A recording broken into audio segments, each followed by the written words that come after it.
Okay, good morning, good afternoon, good evening, depending on which part of the world you have joined us today.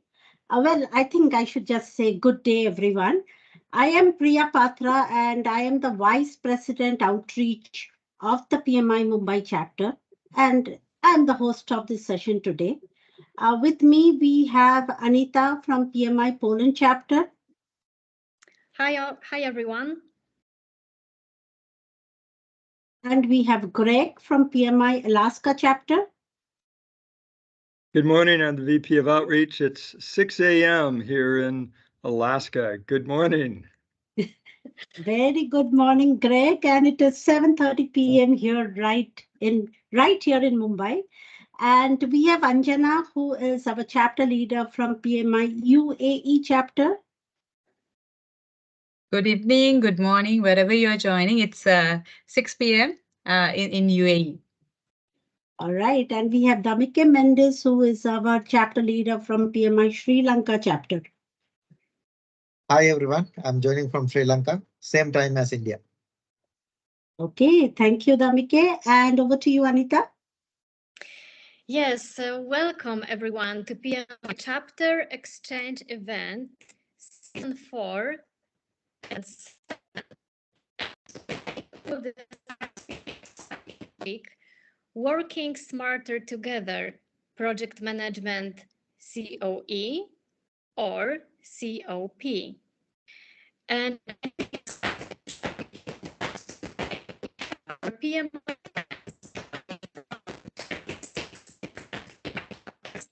from across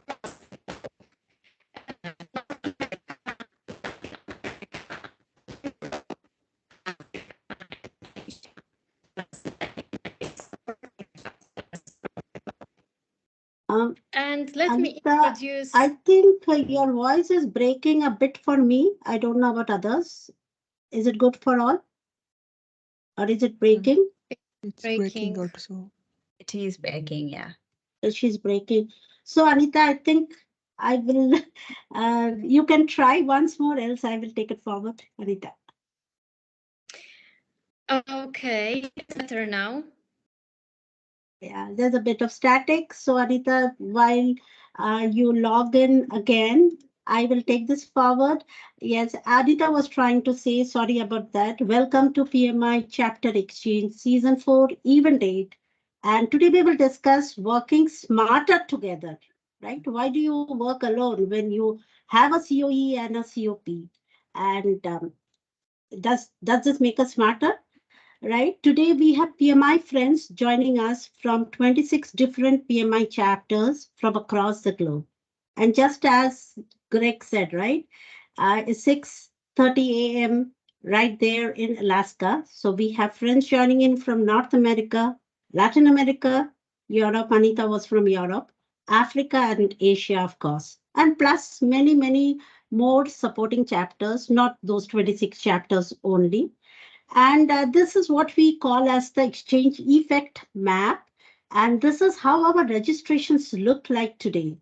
We have, and we try to put that in a map, and we call this, this is what we call as the exchange effect. Isn't this exciting? And as you all know, we always try to find out from where you have joined in. And if Amod, you can put the Menti link on the chat window, menti.com, use the code 36592576 and let us know from where you have joined in today. And as we said, we had around 1,000 plus registrations from all across the globe. I think it was 59 countries to be precise. So thank you everyone for this warm response to this initiative. But before we get started, please note the meeting has been recorded. So if you are uncomfortable in any ways, you may choose not to attend. Else, you are welcome to continue. Everyone here in this event are speaking on their individual capacity. Our views do not represent our organization views in any ways. And yes, we have a special section. We have introduced a special section a few events back. And this is a attendee spotlight section. where we actually spotlight you. So, but how do you come under the spotlight? We encourage you to participate actively in the event. Share a quote on the topic that has been discussed on the event on our chapter exchange program. And if we find that quote interesting, we will spotlight you. And you and your quote will be published in our attendee spotlight section of our Insight Exchange Nugget. So gear up and be active and share your quotes or your thoughts on the chat window. And since Anita is not here, I'm taking her, her share of comparing that she was supposed to do. And with this, we welcome Brantley Underhill. And Brantley, as you all know, is a Chief Community Officer at PMI. Brantley is a people connector, a project advocate, culture, and a change driver. She's on a mission to impact the lives of change makers like us through sharing experiences and transformation learning. She has experience in leading communities, organizational, and volunteer leadership transformation, including multiple PMI offices in Dubai, Singapore, Brussels, and business development approaches for regional markets. And with this, I hand over the stage to you, Brantley, to introduce the theme or the topic of the day. Thank you, Priya, and thank you everyone for having me. This is really exciting to be here. It's my second PMI event of the week. I just came back from the PMI Africa Leadership Institute meeting and Africa conference. It was awesome to see all of those different pinpoints on the sub-Saharan African map, as I got to interact with so many project professionals in the last week from the sub-Saharan continent. Really excellent event. And I would say if you have an opportunity to attend the event next year, it will be in Rwanda. So congratulations to a host chapter, PMI Rwanda. I'm really looking forward to the event. So here we are today. I'm outside of Philadelphia. It's just after 10 a.m. here on a Friday morning.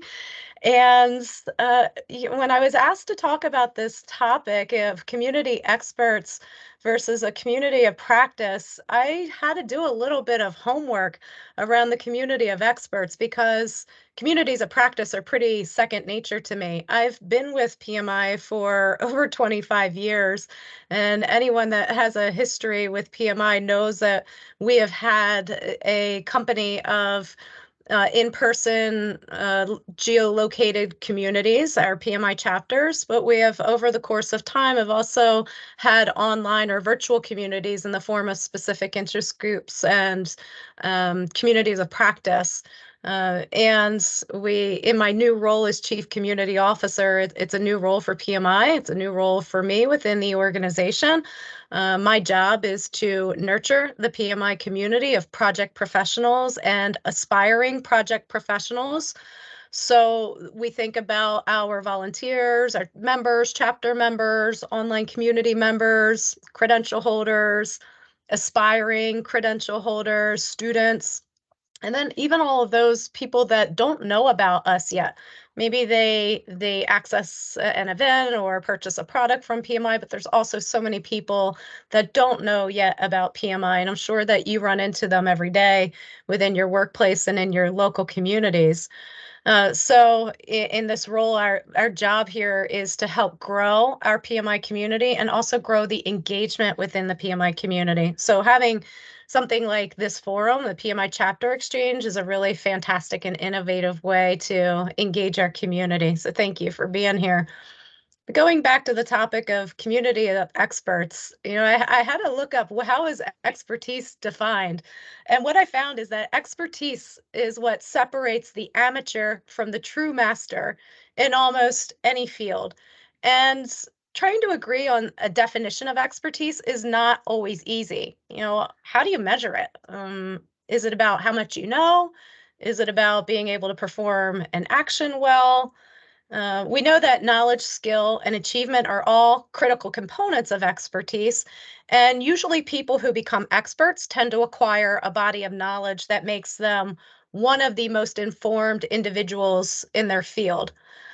Any of you who might be fans of Malcolm Gladwell, he coined the phrase of the 10,000 hour rule in his book Outliers. It was a popular belief based on the fact that becoming an expert is that you have to devote at least 10,000 hours to the study and practice of a subject. And it was based on a set of violinists at a music academy. But I also learned that since that time, there's been another expert on peak performance who's come forward named Anders Ericsson. He wrote a book called Peak, the New Science of Expertise. He pointed out a few problems with the 10,000 hour rule, which we could get into that if we want. I won't do it here, but he talks a little bit more about some of the practices that actually cultivate expertise. Like things that we do every day as project professionals. You have a goal, you have steps that in place that help you achieve that goal. You practice deliberately, you make commitments, you match your area of skill to the subject area, you learn from your mistakes. So there's a lot to be said about what expertise is. Now, as we get into a community of experts, I found an article on Forbes that said companies tend to form communities of experts because there's a shortage of qualified talent, particularly in data-related fields. And this has actually given a rise to expert communities within businesses and organizations. The article went on to explain the problem that rigid traditional structures within organizations limit the sharing of expertise, and it's why expert communities have been promoted by management, and really to allow people to collaborate and create routine around it and involve both internal and external experts within the community. So that's a little bit of a community of experts. I found, as I did a search for community of experts, I found a lot of different communities, but I really struggled to see how it was different than a community of practice. It just seemed to be a fancier name for community of practice. A community of practice, on the other hand, is defined as a group of people who are informally bound together by shared expertise and passion for a joint enterprise. This is a definition that is widely held. It comes from Etienne Wenger. I actually had done some work with Wenger about 15 years ago, and he came and visited PMI and was helping us with the establishment of our communities of practice. And one of the key outputs of a community of practice is knowledge, the sharing of knowledge, what we give and take to one another. I think regardless of what the community is called, however we form our communities, it's important to start with the why. Why are we forming this community? What is the outcome we hope to achieve? What purpose is it serving? Who is the community for? And alongside of that, when we answer those questions, we also want to consider what is the desired culture of the community. And I think when we think about culture, that might also help us answer the question about effectiveness of the community. At PMI, we recently refreshed our cultural values, which we co-created with many of you last year. And we've been rolling them out throughout 2023. Some of you probably know those values, which are to be welcoming, to embrace curiosity, to aim higher, make it easy, and together we can. So when we look at those 5 cultural values, and I'm putting it into the PMI context, that's really what we are aiming to achieve with our communities, whether it's our local chapters, our online community, coming together at events. And so when we consider those values with a community of practice and community of experts, I'd be really curious what others think and how you differentiate between practitioners and experts, and when can each type of community serve your needs. In the PMI context, I believe that we bring experts together through some of our thought leadership, our event programming, but I know that we also look to you as project professionals as experts in your field of practice, especially compared to those who are newer or maybe don't practice project management at all. and they're looking to you as experts in your field, whether you consider yourself that or not. And I'm curious to hear the debate today, but the last thing I wanted to offer is I just wanted to share that I have studied and practiced martial arts for decades. And the teachers and the people that I've learned from and also have preferred to surround myself around have a very white belt mind. I don't know if anyone has ever heard that before, but the very first time that you walk onto the floor of a dojo, onto the matted or wooded surface, it is a very intimidating and vulnerable experience. You are in your bare feet. You are feeling the coolness of the floor. You're wearing this white robe and gown, and you are mesmerized by the things going on around you. And if we can retain that mindset, that feeling of vulnerability, of learning throughout our journey, of always putting yourself into the shoes of someone who is brand new, that helps facilitate a growth mindset. Even the people that I've known that have practiced for decades, and I would consider experts, also have a very humble mindset. So that brings me back to the feeling of culture and what an important role culture plays in all of this. So as I wrap up here, I am curious to hear the conversation today, how we leverage community of experts and community of practice within our own environments, and how do these different platforms contribute to project success. So with that, Priya, I will turn it back to you. Thank you, Brantley. And I am intrigued by the way you mapped it to the PMI cultures. And you know what? When we look back at the culture values, right? And we think that, you know, PMI Chapter Exchange is actually following it. We made it simple. We started with what we had, you know, the least thing. And then we were welcoming. We got in so many people in. We started aiming higher. Many people told us, "Oh, don't pull in so many chapters." But we embraced curiosity, and today, yes, we can say together we can. So yes, I don't know what community this is, whether it's a community of practice or community of experts, but definitely we have a lot of expertise, a lot of passion and conviction here. Thank you, Brantley, for this insightful introduction to the topic. And with this, we will move on to the next section, which is talking a little bit about the community that we have built. And that is our chapter exchange community. Are you able to see my screen? Yeah, okay. And this is just a small snapshot of our program.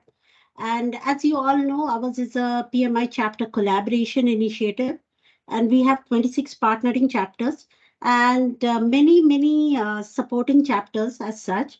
And PMI PMI chapter exchange is nothing but a community of chapter leaders, a community that is actually transcending across countries, continents, and cultures. We like to put it that way.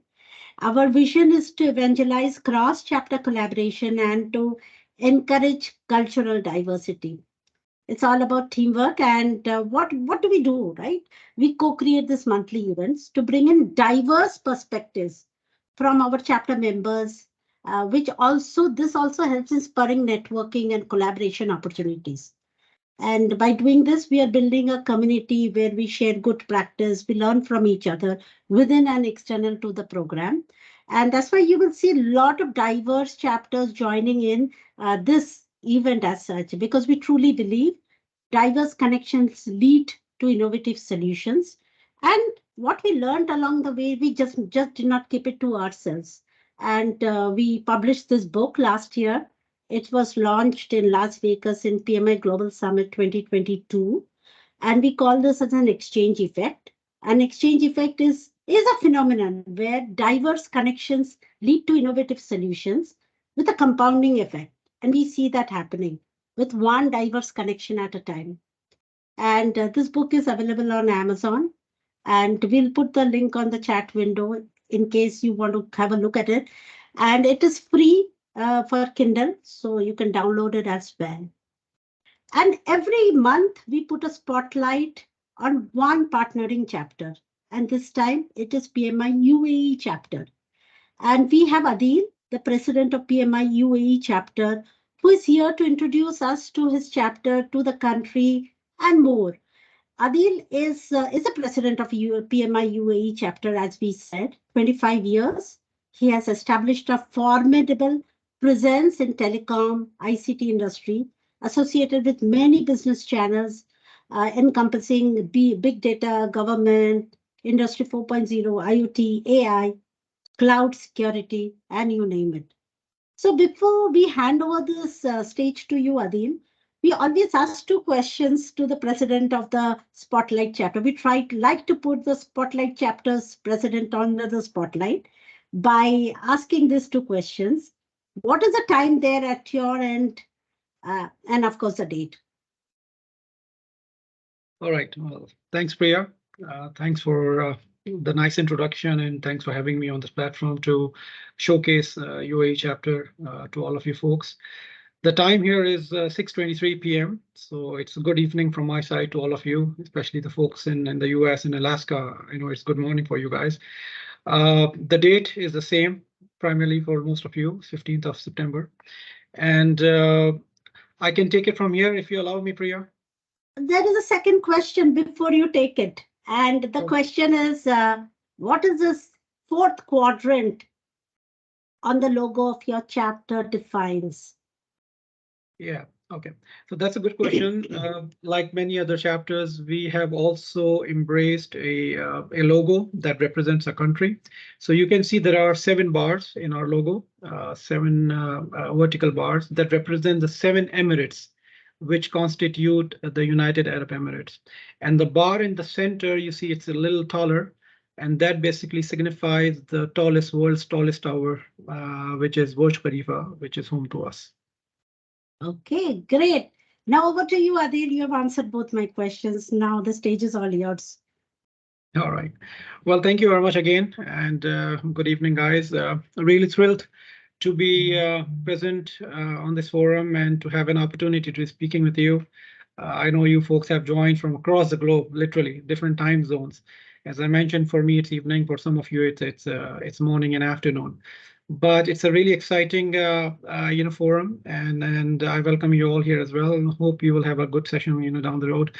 So now we did define. Is the slide up, Priya, by the way? Oh yeah, I don't see it. Let me share my screen again. I'm sorry. Okay. Yeah, that's okay. Yeah. There you go. So I hope you can all see that. Fantastic. So basically, I did mention the logo in brief, but as you can see from the slide, we have divided into 4 vertical sections, moving from the left to the right, the country, the chapter, the activities, and what's next for us. And each vertical picture or the pictures down there represents the theme accordingly. So talking about the country first, United Arab Emirates was born in December 2nd, 1971. And in the 50 years of its short existence, UAE has done some remarkable achievements. We are a country who has literally led by example and have transformed itself in a phenomenal manner, especially in the last decade or so.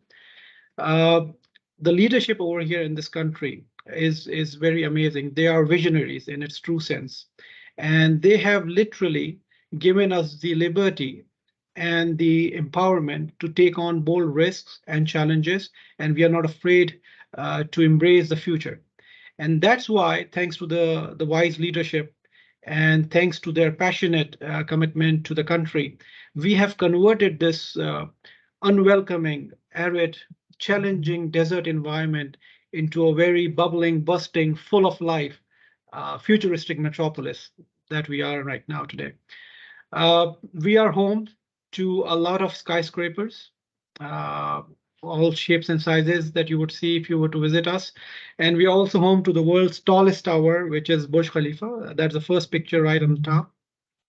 We also have one of the most beautiful iconic buildings. We call it Museum of Future, that you can see the oval shape in the second picture. And also we have a lot of theme parks in our country. And to especially name one of them is the world's first Ferrari based theme park, Ferrari World, which is also home to the world's fastest roller coaster. So with that, I mean, we have many other things, like, for example, we have the world's largest mall called Dubai Mall. We have the longest driverless metro system in Dubai. And we also have the world's tallest hotel, the Gewar Hotel. Our police is one of the world class, top notch. And also I should mention that they have the best, coolest fleet of cars in Dubai. Now UAE is ahead of itself in many ways, in various ways, especially when it comes to embracing technology. We are not afraid of embracing technology. Talking about AI, for example, we have appointed a minister, specifically a minister of state, for looking into artificial intelligence. In fact, just very recently, last week, he was nominated as one of the 100 most influential people in AI. So that's a great thing from our side in the country. I can go on and on, describing there's a long list. But what is most important, what's most fascinating about this country is the compassion from the leadership. The leadership is very aware and conscious about the well-being and the welfare of its people. And that is evident from the fact that we appointed the first Minister of Happiness back in 2017, around 6-7 years ago. So that actually tells you that how cool a country is. We have the sun, we have the sand, we have the sea, and especially we have the security. And then we have the food from around the world and the fruits which are available here year round. So I would encourage all of you, if you have a chance, to please visit us. Okay. So now moving on to the second vertical section, the chapter. By virtue of being in this country, this beautiful country, which is so diverse that we have around 200 plus nationalities working here, we are blessed to have access to the world's best professionals and talents around here.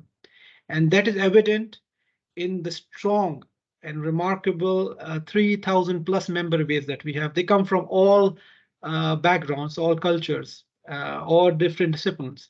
And this is actually what makes us unique and special. There is speciality and there's strength in the diversity that we represent. We also have a strong chapter and a strong board, which basically meets very regularly to oversee a lot of operations and functionalities that we offer. We have annual gatherings. We have volunteer engagement workshop. In fact, there's a volunteer workshop coming up this weekend for us. And we have numerous other activities for our members to keep them engaged at the highest levels. We also have instituted recognition for our members and for our volunteers, so that these people who are working behind the scenes are appreciated and recognized what they deserve. Now, we are also present in and active in most of the social media channels. You would see us present in almost everywhere. We also have monthly newsletters that we broadcast so that we keep informed all our members. And going forward next year, we have actually a big milestone that we are celebrating as we turn 10 years old. So that would be a big celebration, and we would certainly let all of you know. So what's next for us? We have sat down as a board and we have charted objectives, achievable objectives for us, which is further cascaded down into specific tasks. And we are very keen to collaborate with multiple organizations. Collaboration is something which is a priority for us, and that's why we are here. And also we are collaborating and engaging with Beyond Basics, which is a MENA-based collaboration, but we do intend to extend it over to you folks as well. So this is a top of our agenda to collaborate. We want to collaborate here locally and internationally with other professional bodies as well, so that we can continue to provide our people with the best services and benefits. And we also intend to take other things in mind, like networking and knowledge sharing and career advancement for our people as well.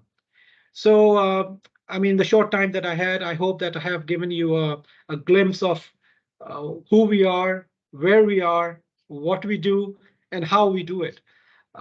This is a great country. This is a great chapter that we belong. And my contacts are available here. I would love to connect personally with all of you. I will be in Atlanta in October. So anyone who's there, it'll be a pleasure to touch base with you as well. And I hope to see all of you in person later in the year sometime soon. Until then, thank you very much and take care. Thank you, Adil. Yes, we will be in Atlanta. Many of our team members will be there and we will definitely catch up. And on my way back home, I'll be in Dubai as well. So we will definitely catch up there as well. Okay, so that was a wonderful, roundup of the country, the chapter, the activities, and what's next. So thank you very much for introducing us to your chapter and the country. You have really made it, we are really excited about this. Okay, so now let me introduce the moderator of this event, Joe Poos. A bit about Joe. Joe's mission is helping you deliver projects better. He is well known. I think he's known all across. He is the founder of the PMO Squad, the PMO leader, VPMMA. He's a co-founder of VPMMA and Project Management Office Hours podcast. He was named as the top 8 PMO influencers in the world in 2021 and top 15 PMO influencers in the world in 2020 by PMO Global Alliance. Wow, that's a handful, Joe. And with this, Joe, I hand over the stage to you to take this moderation away. Thank you, Priya, and appreciate the invite and ask to be moderator today. We have a fantastic panel, and we're asking everybody to introduce themselves first, and also while we're doing our introductions to say something unique about our location or our country. And I'm in Phoenix, Arizona, here in the United States, 7:30 in the morning for me. What's interesting is we have global climate effects taking place everywhere. The month of July was the hottest month ever for any U.S. city in the city of Phoenix. So we just heard about UAE and of course their desert environment, but we're in the middle of the desert here in Phoenix as well. And I'll also be in Atlanta, and I will steer clear of Brantley and her martial art skills. If I get on her bad side, I now know to stay away from her. She'll take care of all of us if we get out of line. So that's a little bit about me, and I hope today we can take what Brantley had started from her opening and enrich that a little bit with the experience of the panelists. So Yasmina, I'll come over to you to introduce yourself. Yes, thank you, Joe, and thank you, everyone. So I'm Yasmina Khelifi, and I live near Paris in France. You can hear it from my accent. And I live near Paris, where we have also a famous tower, not as tall as Burj Khalifa, but we still have a tower also here. Thank you, Yasmina. And Tendai, I'm not seeing you on there. Are you here still with us? I'm here, thank you. My name is Tendai Matani. I am in Zimbabwe. It is just after 4:30 in the afternoon. I'm an engineer, I'm a consultant, and I am the mentoring coordinator for our Zimbabwe chapter.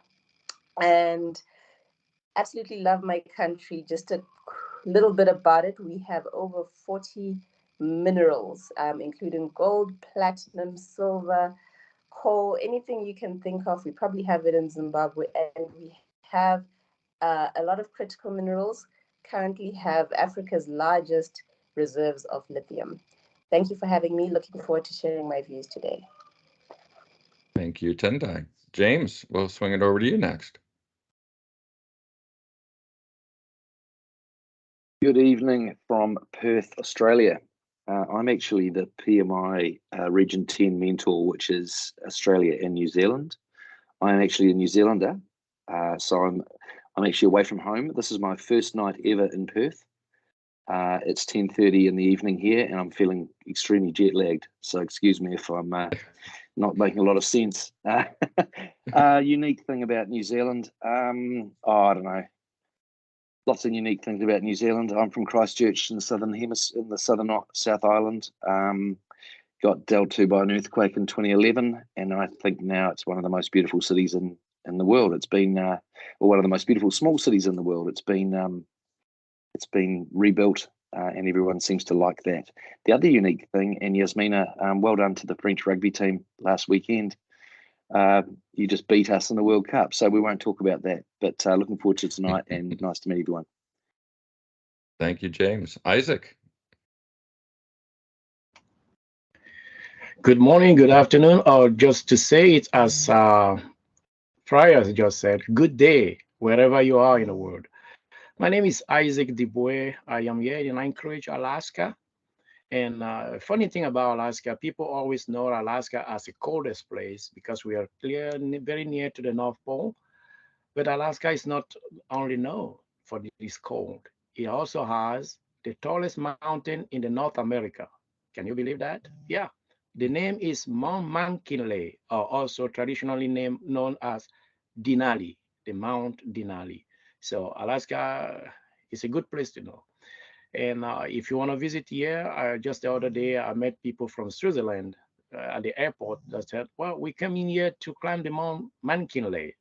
I said, no, Denali, you mean? Yes, Denali, the tallest mountain in North America. So come visit Alaska, not only for the snow, the cold, but also to climb the highest mountain in North America.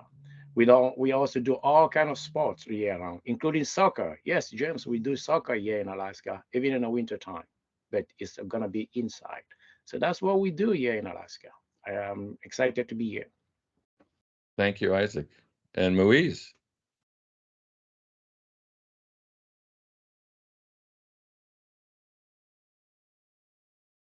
Oh, Moise, you're on mute if you're speaking.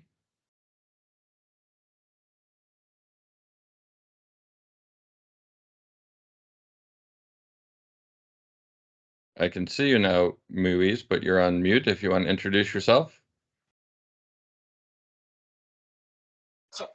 Yeah, can you hear me? We can hear you now, yes.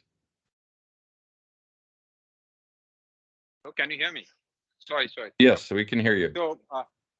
So basically myself, Muiz, I'm working for Deloitte South Asia. I'm based in Bangladesh, but right now I'm in Kuala Lumpur at this moment and also traveling. So sorry, guys. So basically, my career is like fully consulting from last 12 years, and also I'm the computer engineer guy, so totally tech guy.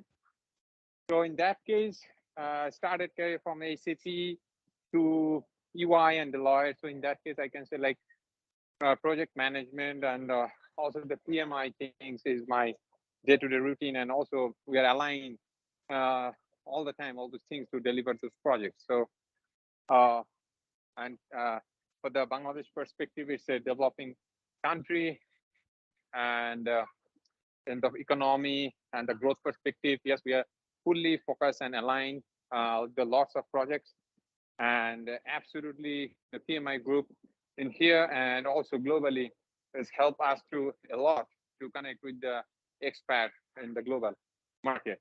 And that's all from my side. I think I'm very much honored to connect with all the expertise in the globally in this platform. And thank you so much from my side. Thanks. Thank you, Moise. Thank you, everybody, for the introductions, and how fantastic to have such a diverse panel from around the world and in diverse experiences as well. So thank you for everybody. And now we'll jump into some questions. I'll remind everybody, our guests who are attending, if you have a question for the panel based on the discussion, we really want to get to your questions. So make sure you ask them. We have some questions set up to get us started, but throughout the discussion, ask yours, and then we'll focus on your questions to keep us going along. Brantley, as I mentioned, did a great introduction to the topic and got us talking about that. But let's dig in a little deeper, right? For instance, when should we go with the CoE versus a COP? Is there is there one situation over another where we should take one of them? And Yasmina, let's start with you. Let's get your thoughts on that. Yes, thank you for the question. I'd like also to elaborate about the CoE, Community of Experts, or Center of Excellence, we call it in the big organization where I work. And Community of Experts, the way it is implemented is usually a department. So it is very structured, and it is a whole team who is available to serve internal customers or external customers also. So it's really a lot of experts, full-time employees, contrary to community of practices who are more transversal and to share knowledge. So to choose between both, it depends on the size of your organization, I would say, because if you are a small organization, probably you cannot have both community of experts and community of practices. And as Brantley said, it also depends on the goals of your organization and the expertise you have. That's all I'd like to say. Okay. James, any thoughts on that as well? Yeah, plenty of thoughts.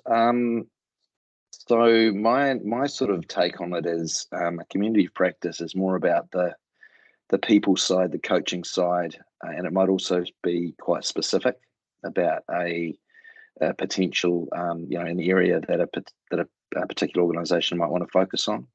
An agile community practice, for example. Whereas a centre of excellence to me is more general about, I guess the name really says it all, doesn't it? It's about excellence in delivering projects overall. So it's more of an overall practice and process, and also a more structure-driven body. Very good. That's yeah, my I would take. agree. Yeah, and what I loved about what Brantley was talking about when she introduced us is she had started with why, right? Why do you need to have one or the other? And so often we want to jump immediately into what should we do and how should we do it, that we forget to build an attachment to the why of something. And when we have that purpose to drive things forward, it always helps us be able to move and work together collaboratively because we all have a common why, right? We have a common understanding of what we're going towards. Isaac, how about yourself? What's your thoughts on this as well? Well, just to touch up a little bit more on what Yasmina already said about the side of the organization, but also the organizational goals. What do they want to achieve? Which ties very well with your why that you mentioned earlier. So if their goal, whether it's a big organization or a small side organization, but they're leading toward a service delivery or service improvement, then they would choose whether they have to, and again, they have to have means, resources, human resources, but also financial resources to support that goal. If it is a small size organization, it will be hard for them to have in place a structure, EO or CoE, versus having a CoP, which is informal. It can just be a practitioner putting together, and they can meet even in a coffee shop just to organize and structure themselves so that they can achieve that organizational goal. So for that will work best for the small organization. But for the big organization that has a global effect, then it's worth it for them to have a CoE because they will have means for it. They will have resources allocated for that to achieve that organizational goal. Interesting. So size obviously coming into factor of the organization, and CoE maybe for the larger organization, CoP for a smaller organization. Interesting perspective. Thanks, Isaac. Tendai, how about your experiences, and have you seen something similar to those that have already been mentioned, or perhaps something different?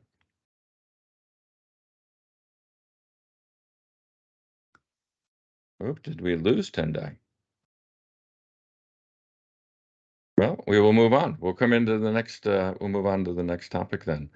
And certainly we'll hope to get Tendai back because we'd love to have her perspective on this.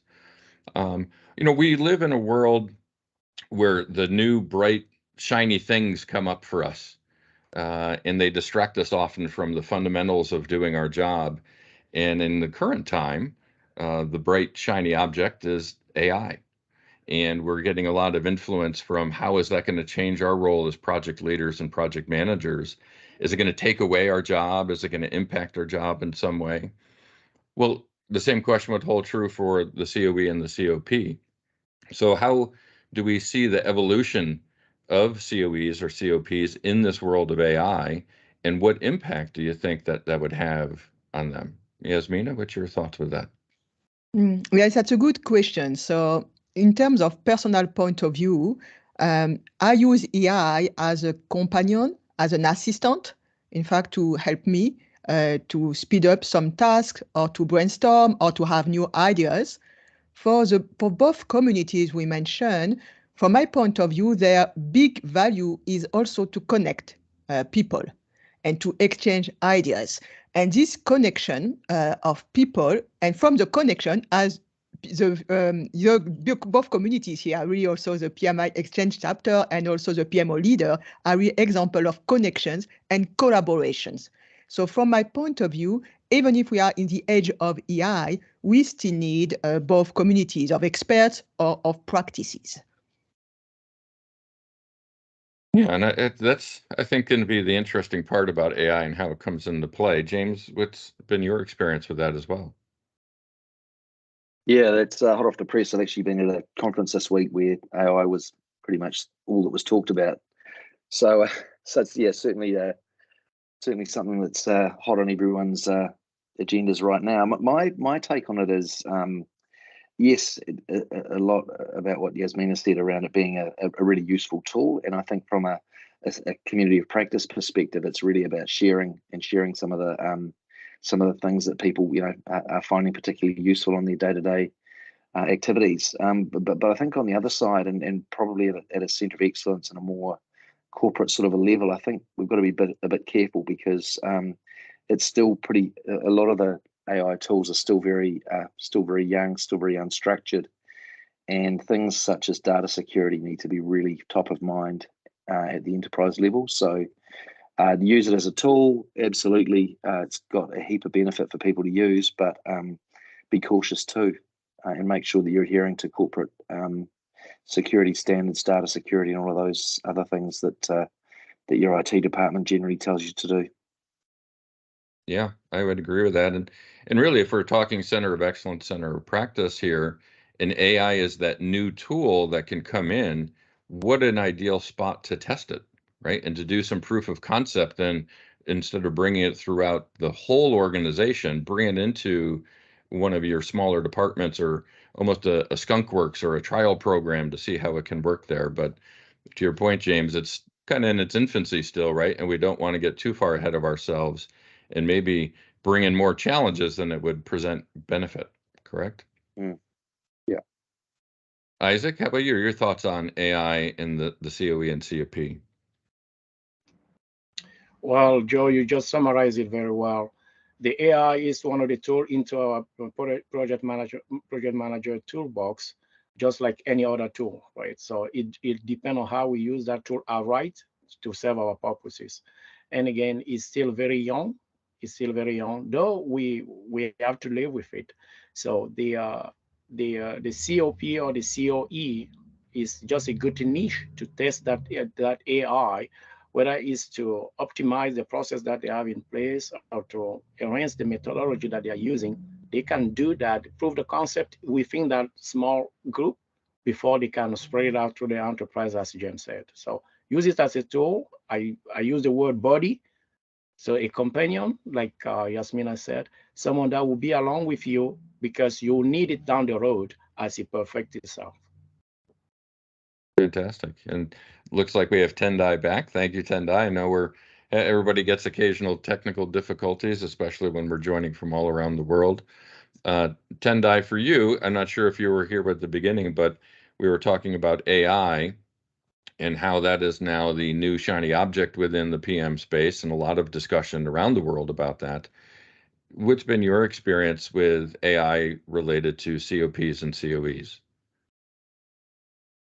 Thanks, Joe. With AI, I think it's undeniable the value it can add to anything, center of excellence especially.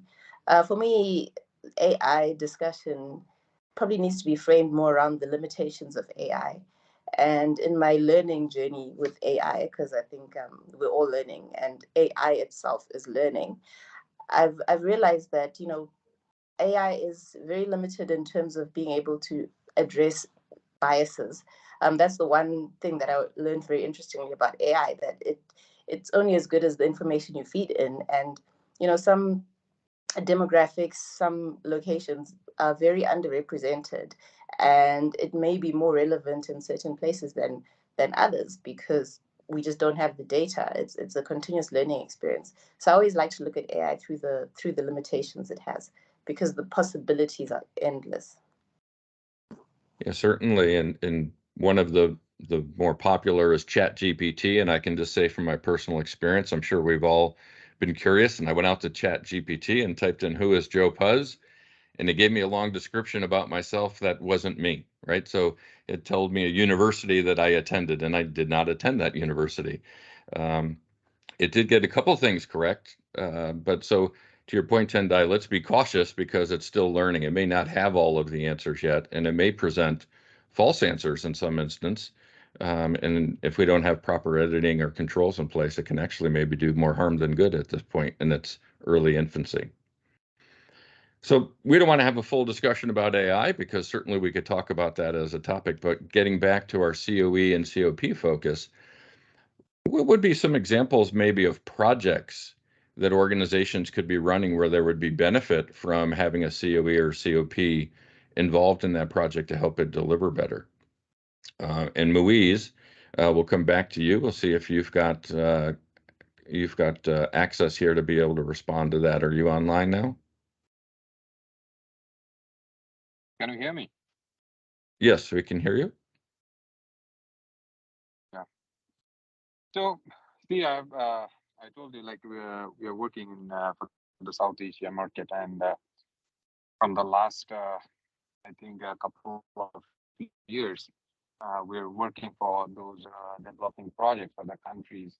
So in that case, for this region or the skilled people, basically we are getting from the South Asia things. So for us, like COP at this moment is mostly we are basically, frankly speaking, that we are connected or following this process to deliver these things. But at the other hand, like CoE is also, I can say, like this excellency platform also can connect with the same part.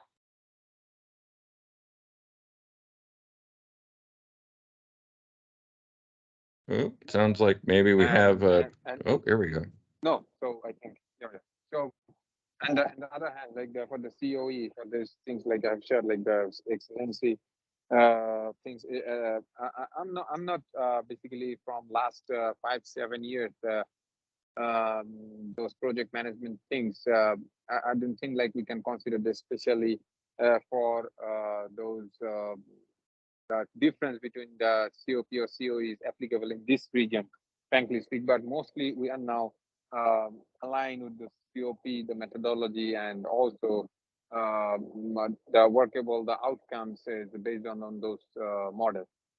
So that's it for this discussion in this region. Okay, very good. And a reminder to everybody, right? If you have questions along the way, don't be bashful. Lots of folks online, and please be sure to enter your questions. The panelists would love to hear your thoughts and questions as well. Yasmina, over to you. What is there specific types of projects do you think that lend themselves to one CoE or COP better, or how can they benefit from those?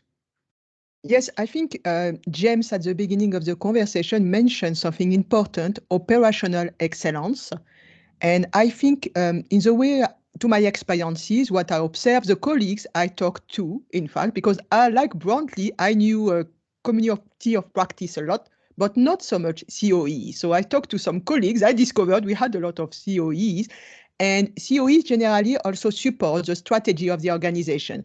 For instance, we had also agile transformation to do internally, and there is a CoE, agile CoE.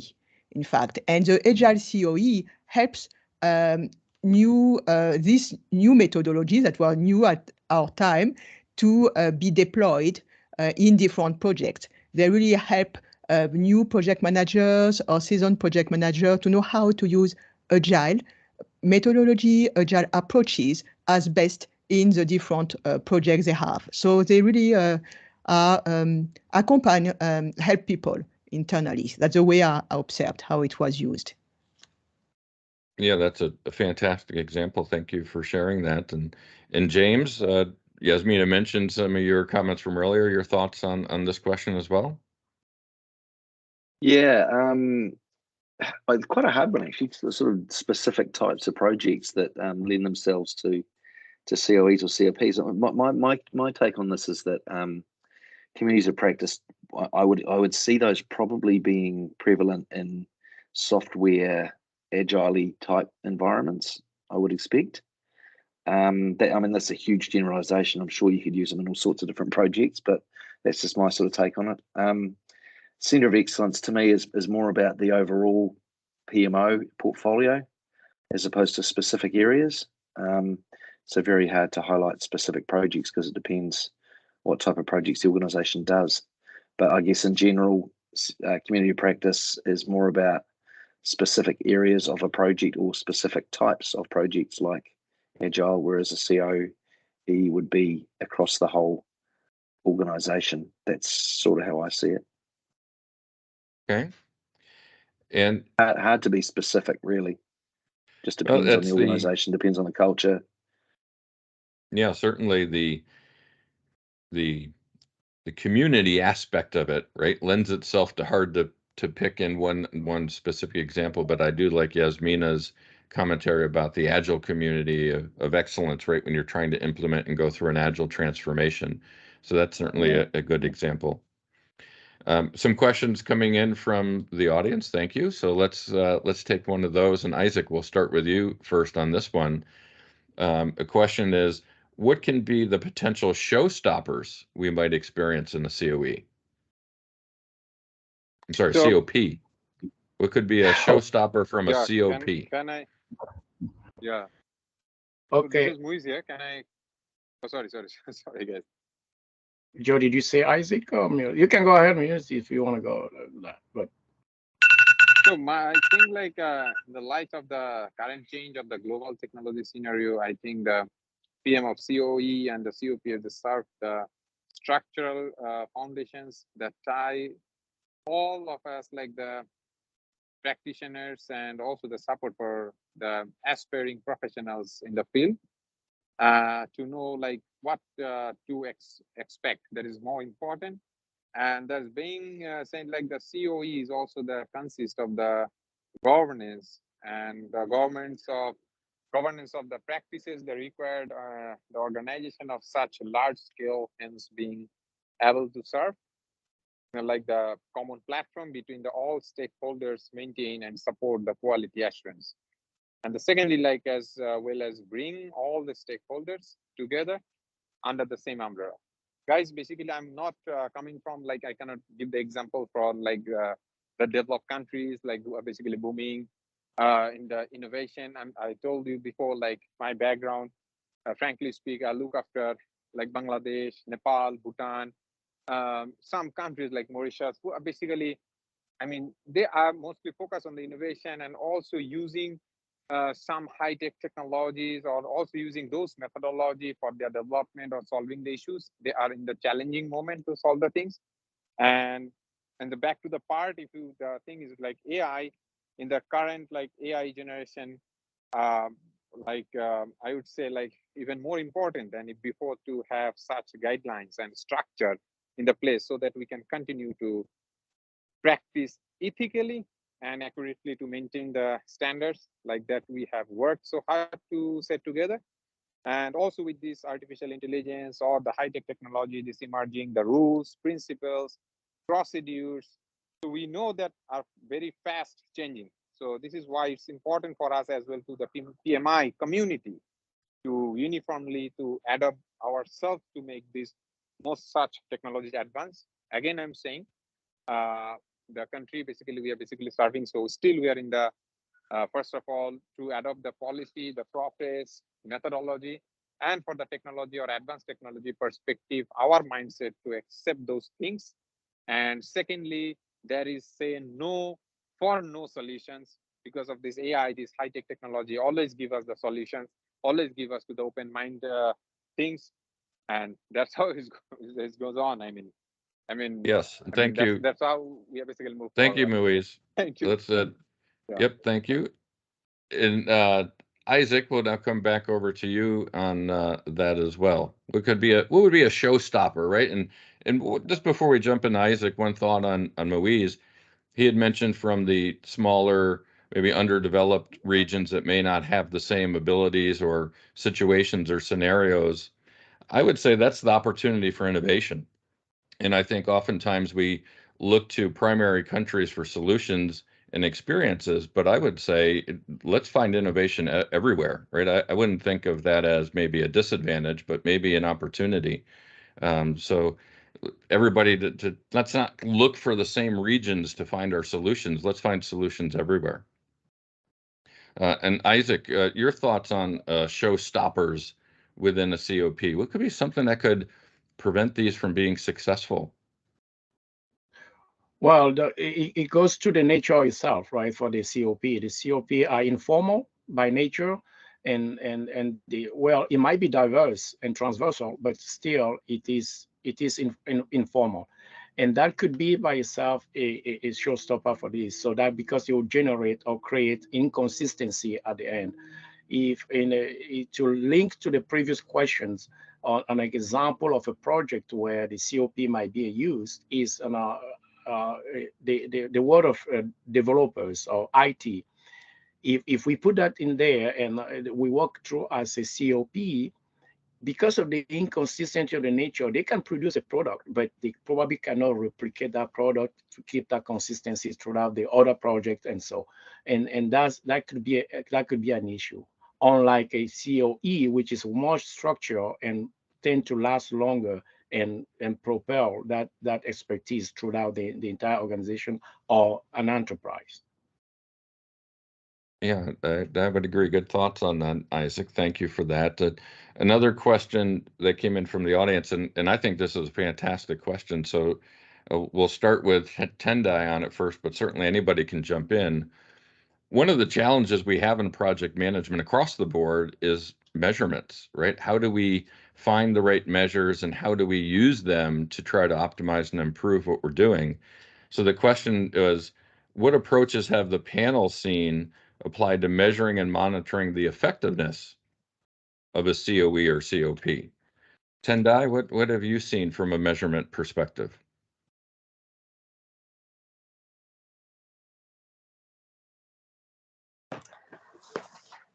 Okay, from a measurement perspective, I think my experience is mostly in running my small business, boutique consulting background.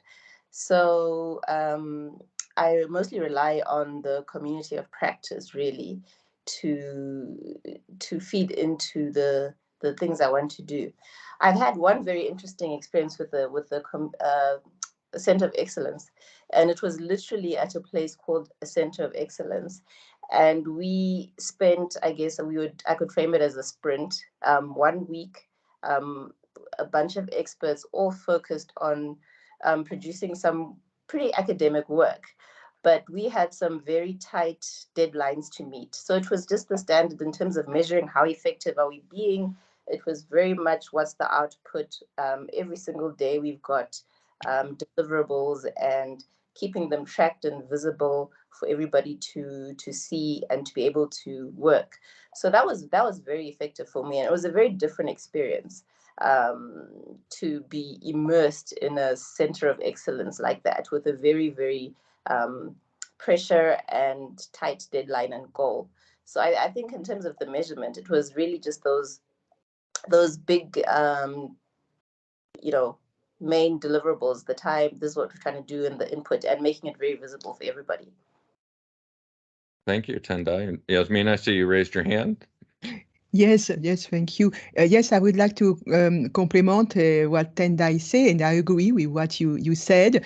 To my experiences, I would say that measurements is more in place for COE community of experts or center of excellence. For instance, another example, it's not directly linked to project management, but we have also a supply chain center of excellence, and we can put some measurement to know if the supply chain is more optimized before the center of excellence helps the project manager to optimize the supply chain or not. For the community project management community of practices I am part in, we do not really have monitoring KPI, I would say, on this, because it's more a place, informal, like we all said since the beginning of this conversation, and it's a place to exchange ideas, to have webinars, to have meetings, to have face-to-face events. So to my experiences, I haven't seen any measurement in community of practices I am part in. Okay. James, I saw you had raised your hand, and then Brantley, I'd also like to come back to you at some point after we get James's response here, because you obviously gave us the intro in your piece, but you're hearing now some of this discussion, so it'd be interesting to get your perspective on the other thoughts. But James, you had raised your hand, so we'll let you go here on this one. Oh, you're on mute, James. Okay, it's past 11 o'clock. You had to forgive me. Sorry about that. Yeah, so a couple of measures. So I think one for Centre of Excellence to me would be certifications. I mean, it's about upskilling. It's about capability. So I would have thought, and especially, in a PMI forum, let's talk about certifications. So I think that would certainly be a way you could measure for a Centre of Excellence. On the community practice side, that's a really hard one because it's kind of a bit more subjective, I would have thought. And maybe it's about bums on seats. If people are actually keen to join those more informal forums, then membership might be quite a good way of measuring success of whether those forums are actually effective or not. Do they just die a natural death because no one sees any value? Or do they become a raging success because everybody's joining them? Yeah, good thoughts. Brantley, and we'll come over to you. As I mentioned, you're obviously listening to the discussion and getting the different experiences from those involved. What are you picking up from the discussion maybe that's slightly different or additional context from what you had started us off with? Yeah, I think two things come to mind. One, with regard to the question of what could be a showstopper for a community, the first thing that came to mind was ego. And I think it goes back to the idea of the culture and how do we help people feel welcoming and safe to share and collect knowledge within these communities. And if there is a culture that maybe doesn't allow for that to happen, and I have seen that in the past where ego kind of prevails, it could be a showstopper. It could really turn people away and prevent them from sharing. So I think it's important to cultivate an environment where people feel comfortable to learn and share from one another. And so there's an analogy I use about communities. They are like gardens. They need gardeners.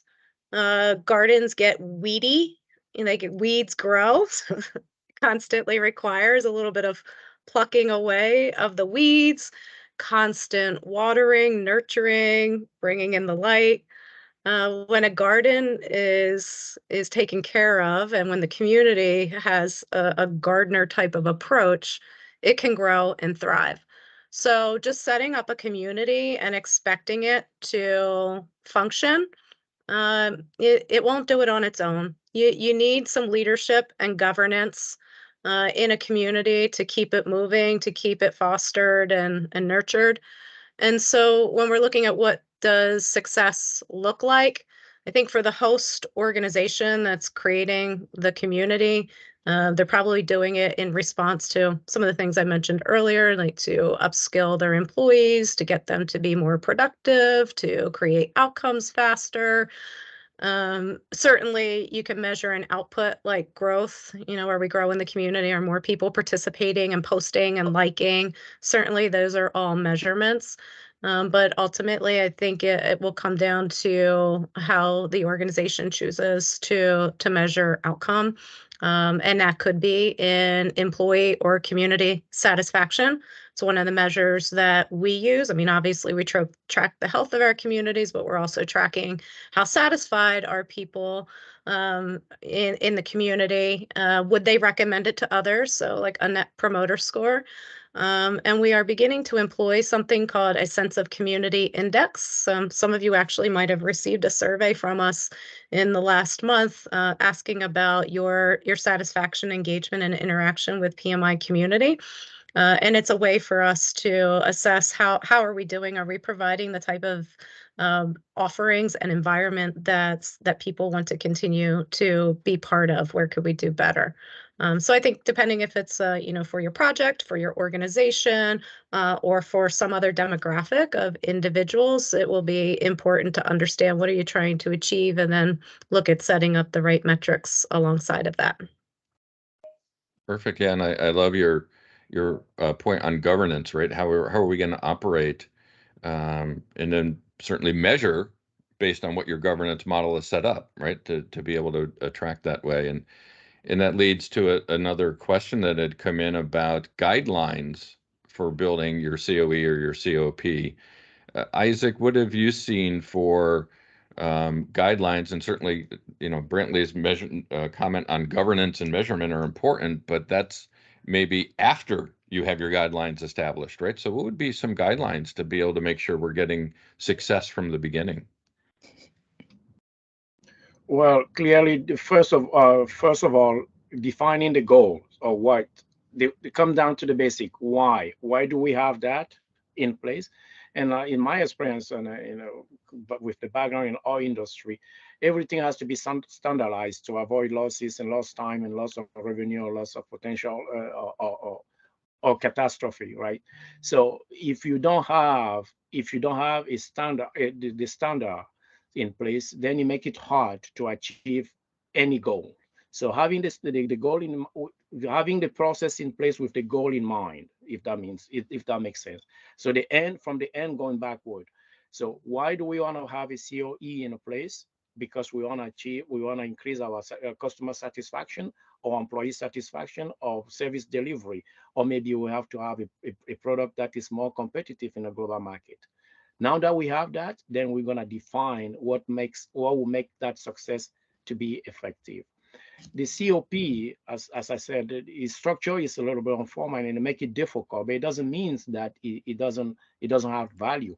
It will add value in terms of knowledge sharing in a small pockets, if I can put it that way, so that the team can perform well. And again, once we have that, once we have those things in place, then that will help the organization to achieve, whether it is in an operational way or in a project management. Start with the end in mind. That's what I would say. Yeah. Have a goal, right? Identify those goals. And Yasmina and Tendai, so you both had your hands raised on this one. We'll start with Yasmina, and then Tendai will come over to you next.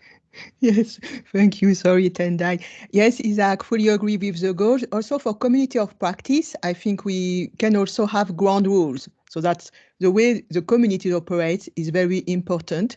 That's a cultural part that we mentioned also from the beginning.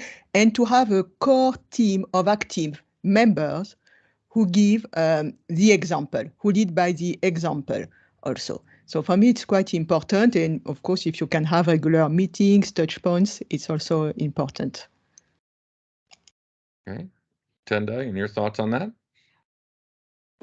Thanks, Joe. I just wanted to add that in our community of project managers in Zimbabwe, we recently implemented something within the community, which was a mentorship program. So that was very interesting, just the journey of implementing, seeing some of the things that worked and didn't work. So, I mean, I'd want to answer that from that perspective and just talk about just being very clear about what the benefit is and being very persistent in terms of getting the buy-in. When you don't have enough buy-in and support, implementation, you can put a lot of effort and, have the nice framework, but you actually want your community members to be participating.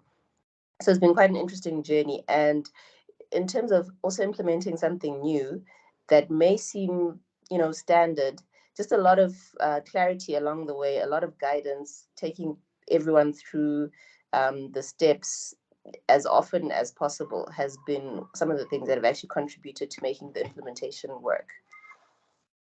Thank you. Goals and getting that in place. Absolutely.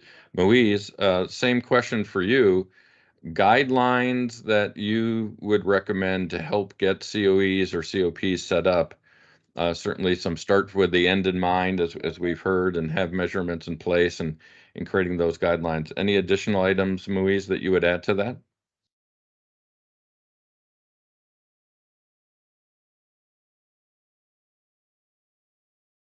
Oh, I think we may have lost Moise, so we'll move on to the next one.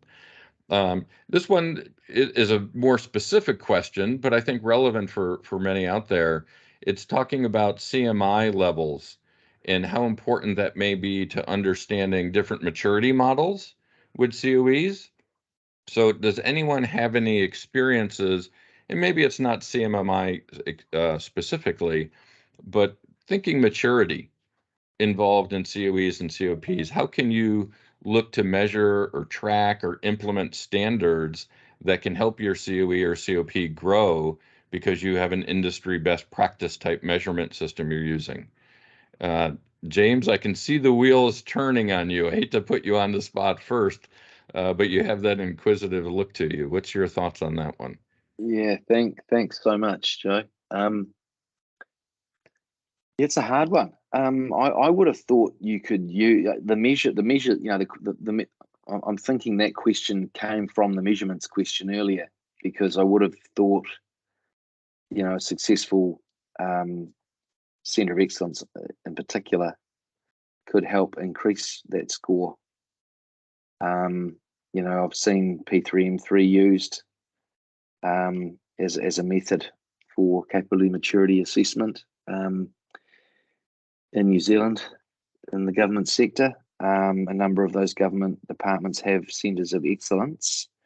I can't really comment though on the specific link between the two, other than you'd expect them to be, you'd expect one to follow the other, right? You'd expect a decent centre of excellence to enhance your organisational maturity.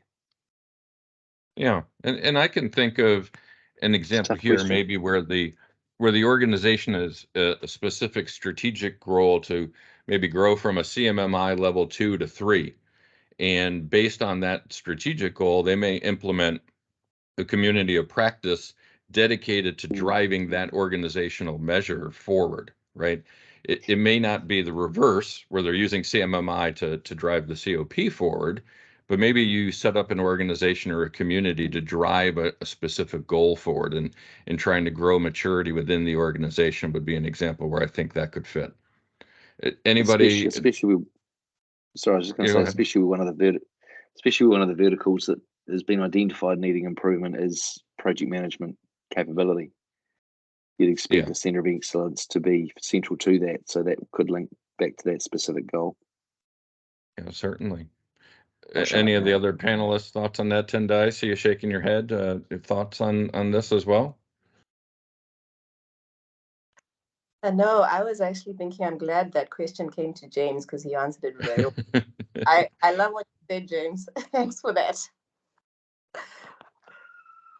Fantastic. And Yasmina, I was getting a no answer from you on that one. No, I don't have any experience on this, sorry. Okay. The other thing I would say is, why should an organization go one way or the other, right? And have you ever been in an experience where there's been both a COE and a COP within an organization, right? This conversation has been framed a little bit about one or the other. I love the word "and." I like to have opportunity. Don't be limiting, or is a limiting word, and is a connecting word. Yasmina, you raised your hand on that. Yes, because I have seen both, as you said, but not for the same goals, because CoE is really using the examples I have seen to help the transformation of the organization.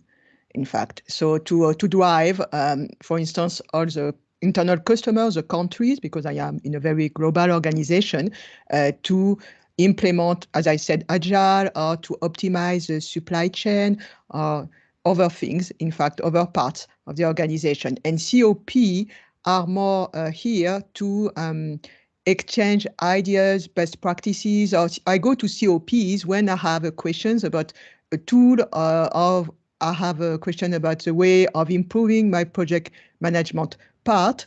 And COEs, I'm not sure we have so many in terms of, not recall. No, I have Agile for sure. I go to Agile CoE, had questions lately, so I went to them to ask the expert there. So yes, that's not so very structured my answer, but I think we can have both. That's the case. And for me, they are complementary. They are not opposite, because you do not connect in the same way. And as I say, COEs, in the case I have seen, are departments. So with full-time employees, without COPs, there are more volunteers running the community. Okay. And Isaac, I saw you had your hand raised. What's your thoughts on that as well? Yes, on the last part of Yasmina, she said that they are complementary. They are both complementary. I have seen it in the organization I work for. Oh, I think we may have just lost Isaac mid thought there. Let me. Can you hear me? He's back. Yeah, now you're back. Yes. Okay. So I was just saying that they're both complementary. The COP, I've seen in an organization I worked before. We started with the COP in one region, and as we were maturing and learning, we use those lessons learned, and that helps us in the regional level to establish a CoE that would later on became global. And then we have now a headquarters. We had at the time a headquarters in Houston, where we were implementing all those perspectives around the organization, throughout the organization globally. So I think, yes, start small, start with a COP, and then as you mature and grow, and then you can implement a CoE in place. Perfect. Yeah, and as many of you know me, right, I'm PMO Joe, so it would be remiss if I did not ask a PMO-related question on this topic. And Yasmina, I think you've mentioned a department, right? A CoE being more of a department mindset. Mm-hmm. So how do any of you view a PMO within an organization? Does that give itself rise to be a CoE or a COP for the organization? Yasmina, you mentioned department. We'll start with you to see if that makes a fit for you. Yes. So in terms of PMOs, I have seen more in community of practices in my examples, in fact. COEs, as I told you, we have more for big transformations where I work, in fact. So, no, that's all I can say, Joe. I'm sorry. It was more COP in terms of sharing practices, and that was all. At the moment, I don't think, but I don't know the organization. Sorry. Okay. James, I saw you have thoughts on that. Yeah, I think this one's a bit more straightforward than the previous question. In my opinion, the Centre of Excellence is really another way of is another term for a PMO. You know, there are lots of different types of PMOs. There's lots of different types of Centre of Excellences. That's how I see it. To me, it's across an organisation or a large part of an organisation, whereas a Centre of Excellence is more specific to a specific function, which wouldn't probably be encompassed by a full PMO. That's how I see it. I see it pretty black and white. Okay. Isaac, any thoughts on that? Have you seen PMOs that are one way or the other, more of a center of excellence or a center of practice within your experiences? Yes, I've seen. So in the PMO, the CoE being by definition many experts in different industry, in different background coming together. The PMO is more specific. So the PMO in this case uses the CoE as the organization I work with now. We use the CoE as a supporting tool to provide us more expertise, if you will, to support the organizational goal for the PMO. So we use it as a supporting tool. because I don't want to go into the weed here, going through the detail because it's on a hospital part. But we need doctors, we need physicians, we need people with different skill set and background that work in that center of excellence and providing us support so that we can apply the methodology that we need to achieve, to accomplish our project or to make it to the end as a PMO. Yeah, good points. And I've certainly seen in organizations, they may have multiple PMOs. So maybe an enterprise PMO and then departmental or functional PMOs or program-based PMOs. And then you can get a blend within an organization of both COP and COE. So certainly they can be there. Tendai, I saw you had raised your hand. Thanks, Joe. I think my thoughts on this would also land that the COE and the PMO are pretty similar.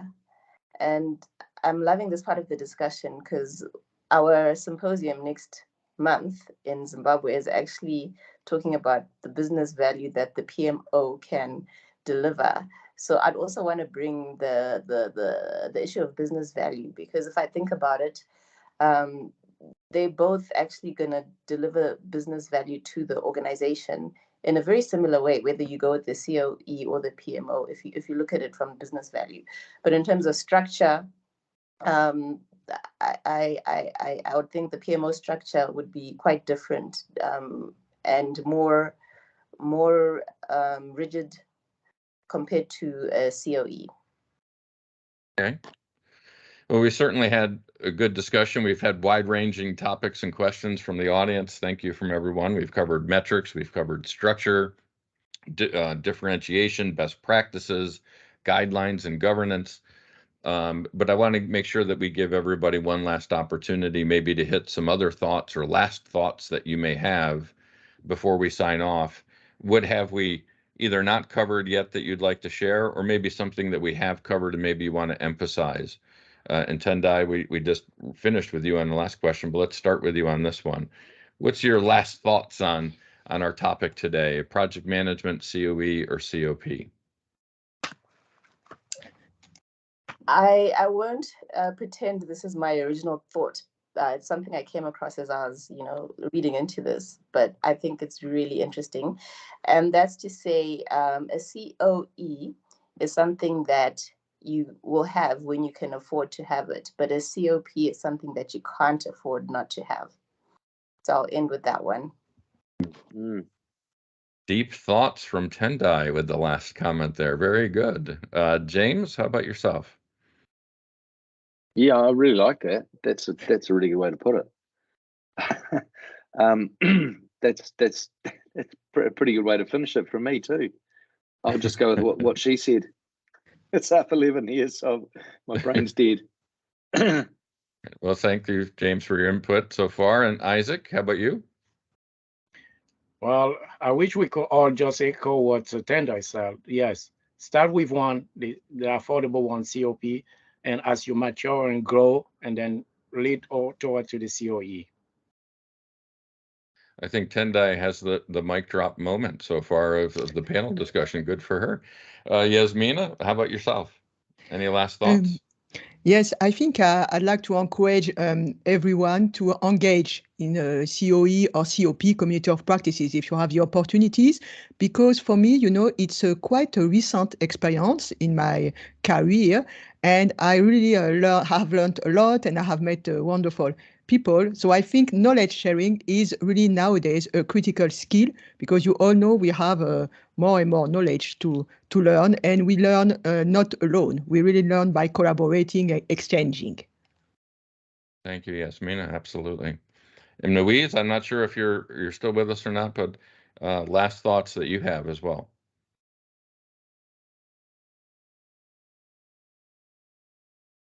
We'll take that as I think we lost Louise along the way, unfortunately. Well, thank you all of the panelists, right, for your deep insights. I think it's been an informative discussion, and certainly appreciate all of your contributions. Priya, back to you. Thank you, Joe. And that was a wonderful discussion. Although I am biased towards COP, but I think we should also look at COEs right now after listening to this 1 hour discussion. Okay, so Yes, I'm sharing my screen again. Are you able to see my screen? Okay. Yeah, Yes. over to you, Anita. Can you hear me now? Yes. Yes, okay. So, in the beginning of the event, we introduced you to our exchange effect map. And now what Priya presents is to show you how diverse our participation today in the event is. And it is all sourced from the Menti poll that you took. So thank you so much for that. And now I think we can go to the result of our new session, Attendee Spotlight. First of all, thank you, all of you, for your active participation, your excellent insights. Your engagement was amazing. We received very many comments, questions, and quotes. And the chosen one is from Renata. And Renata mentioned that my quote is that communities of practice or experts are gatherings of great people willing to share and learn from each other with a common goal and open mindset. Thank you, Renata, for that. Congrats to you.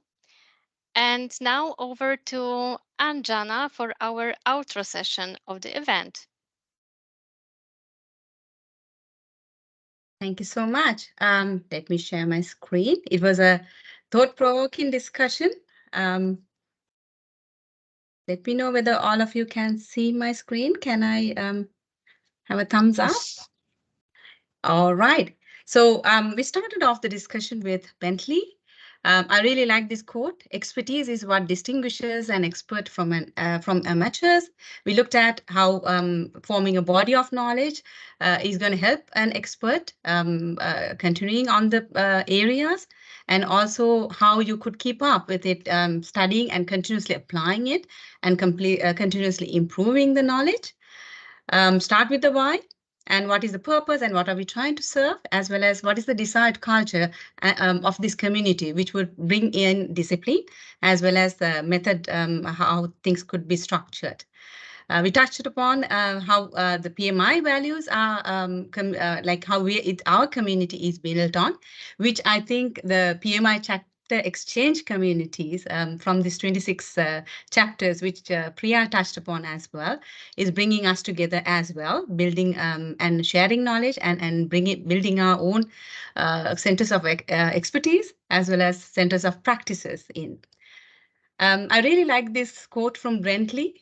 Communities are like gardens, and those needs gardeners, and otherwise it can be weedy if not nurtured or maintained properly. So looking at CoE and CoP, the similarities as well as what those makes special as well, sort of like a beehive. There are certain practices which is structured, specialized roles, all these qualities which the panelist went through, you could relate it into a beehive, how it behaves in different forms. On top of it, we talked about the impact of AI and the newer technologies coming in, like in generative AI. Culture, it is key. I think having the right culture defined and then help you drive that why and the purpose is a key. The governance, which needs to be in place, which is a key, which will set the precedence of how the practices should be, whether you adopt a CoE or CoP. And then we looked at the showstoppers, the pros and cons of both the approaches in where CoE would be more structured and it's going to be nurturing, more upskilling and discipline into the approach of things happening, whereas as opposed to CoPs is unstructured and informal structures and measuring effectiveness could be a challenge. We looked at specific examples in terms of how the measuring of effectiveness could be in CoE as well as CoP. I guess the panel was more favorable towards the structured approach. The CoEs have been disciplined and organized in. And of course, we touched upon PMO and how PMO comes into the picture when it comes to the CoE and CoP. So that leaves us like, the key question which we were trying to answer today. What is project management? Is it a CoE or a CoP? So in summary, which came out is that both are complementing each other, and then it has to be what fits the bill, or what we can afford, as Tundai explained to us. And also, like, what are we trying to nurture? What are we trying to achieve? So I would say, in summary, project management is a big scoop of sweet honey. Specific competencies, opening opportunities for project professionals. Depending on your expertise and your knowledge, you have the option of applying a CoE or COP in your project management and drive the projects to success. So that, I would say, is a conclusion of our outro snippet. Thank you so much. Thank you so much, Anjana. And here I would like also to thank our fantastic panelists of the day, Yasmina, Tendai, James, Isaac, and Muiz. And Joe, thank you so much for being with us again in a different role. I remember that you were a panelist before, and thank you for fantastic moderation today and facilitation of our discussion. Also, Brantley, thank you so much for accepting the invitation to be our guest speaker of today and for your presence and insights throughout the event. And of course, we thank you, the president of UAE chapter, for presenting the chapter. I believe that Priya already shared with you a link that you can share your feedback with us.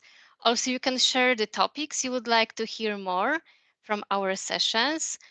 And also, I would like to say big thank you to Sunil and Amot for helping us with the teams and being teams admins for us, and our chapter leader from Phoenix chapter, Shane, for the flyers on and social media posts. And I think I would like also, together with Priya, thank all chapter exchange liaisons. In fact, we have 42 of them working tirelessly for putting this event together.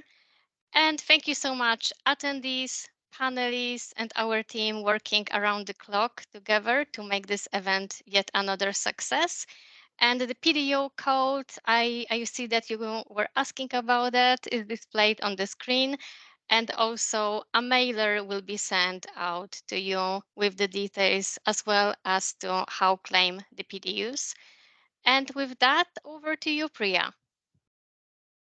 Thank you. Thank you, Anita. And yes, so that brings us to the end of Chapter Exchange Season 4, Event 8. And we will be in Atlanta. Next month, we won't have an event because of that, because most of our team members will be in Atlanta. So if you are there, stop us and say hi to us.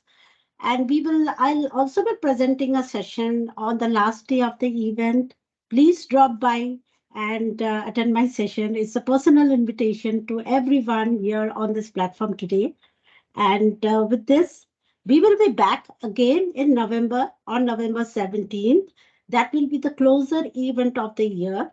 So watch our social media handles, our chapter handles for more for the registration details. And with that, thank you everyone for joining. And till then, stay safe, stay healthy, and see you again next time. Bye.